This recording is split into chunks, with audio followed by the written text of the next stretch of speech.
પટેલ આજે દિલ્હીની મુલાકાતે જશે। કેબિનેટ બેઠક બાદ સીએમ દિલ્હી જવા માટે રવાના થશે। સાંજે પીએમ મોદી સાથે મુલાકાત થાય તેવી શક્યતા છે।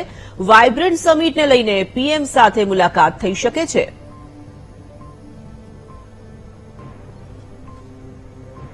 મુખ્યમંત્રી ભૂપેન્દ્ર પટેલ આજે દિલ્હી જવા માટે સાંજે રવાના થાય તેવી શક્યતાઓ વ્યક્ત કરવામાં આવી રહી છે। આજે દિલ્હીની મુલાકાત માટે પહોંચશે અને ત્યારે સાંજે પ્રધાનમંત્રી સાથે મુલાકાત કરે તેવી વાત પણ સામે આવી રહી છે। સંવાદદાતા મેહુલ દેસાઈ છે ફોન લાઈન પર। મેહુલ, મુખ્યમંત્રી આજે દિલ્હી રવાના થવાના છે તેવી જાણકારી મળી રહી છે। દૂસરી વાત કરવામાં આવે તો મુખ્યમંત્રી ભૂપેન્દ્ર પટેલ કેબિનેટ બાદ જે છે તે દિલ્હીની મુલાકાત લઈ રહ્યા છે। કેબિનેટ બેઠક બાદ તેઓ દિલ્હી જવા માટે રવાના થશે।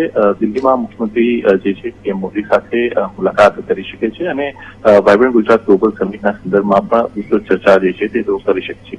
આજની ટૂંકી એ મુલાકાત છે। મોડી રાત્રે જે છે તેઓ પરત ગુજરાતમાં ફરે તેવી માહિતી હાલ જે છે તે પ્રાપ્ત કરી રહી છે, પરંતુ અચાનક તેમની આ દિલ્હીની મુલાકાત છે। કેન્દ્ર સરકારના એક પ્રોજેક્ટને લઈને મુલાકાત હોવાની પણ જે છે તે વાત કહેવામાં આવી રહી છે। જી, ધન્યવાદ મેહુલ।